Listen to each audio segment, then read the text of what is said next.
vado per sintesi rispetto ai punti che abbiamo affrontato. Innanzitutto si è riaffermata la necessità di questa riforma, perché è necessario un cambiamento della programmazione dei territori.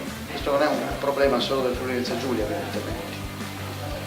Tra l'altro, collegato al fatto che abbiamo, ricordiamolo questo, rinnovato anche la finanza locale in ragione della riforma, le due cose possono produrre quello che ci aspettiamo, cioè la capacità maggiore da parte dei singoli territori di affrontare meglio le complessità in una visione più ampia.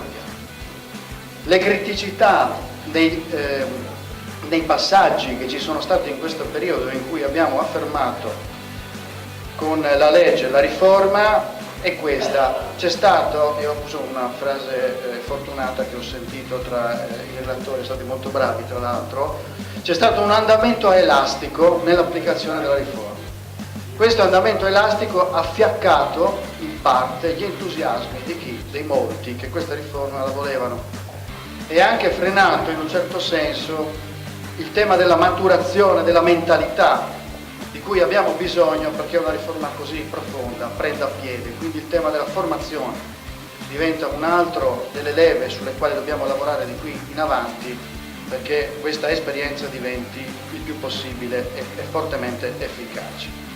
Siccome siamo nella fase transitoria e i delatori hanno spazio in questa fase, la mentalità del spettemmo che non si sa mai, lo ricordo esattamente come hai detto, è certamente il pericolo grosso che stiamo correndo. Quindi no al centralismo della regione, è stato ribadito, e c'è un grande problema di fondo rispetto alla realizzazione di questo tema, e cioè dicono i sindaci e i territori, il trasferimento adeguato delle risorse necessarie agli ultimi. Intendo certo risorse di denaro, ma soprattutto il personale. In questa fase qui mi sembra che tutti i sindaci più volenterosi ci dicano che c'è un problema nella gestione del trasferimento del personale a tutti i livelli.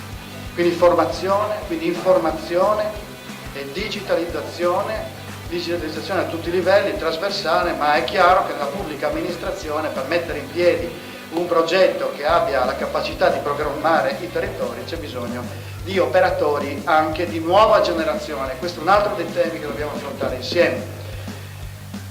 Passiamo per favore nel linguaggio, così si dice, io riporto e condivido, al fatto che le UTI servono per risparmiare, alla fase in cui si dice le UTI servono a dare maggiore efficienza al territorio, con la programmazione, con le risorse adeguate. Solo una cosina, si è detto, credo che sia anche corretto, che nel trasferimento delle risorse umane a favore delle UTI forse una trattativa più efficace con lo Stato rispetto a questo tema, dati i vincoli nazionali rispetto alla mole di lavoro e novità che stiamo mettendo in campo al nostro territorio, andava maggiormente curata. Forse adesso in poi si potrebbe curare perché abbiamo costruito la macchina, va dato gas per farla correre come deve. Grazie.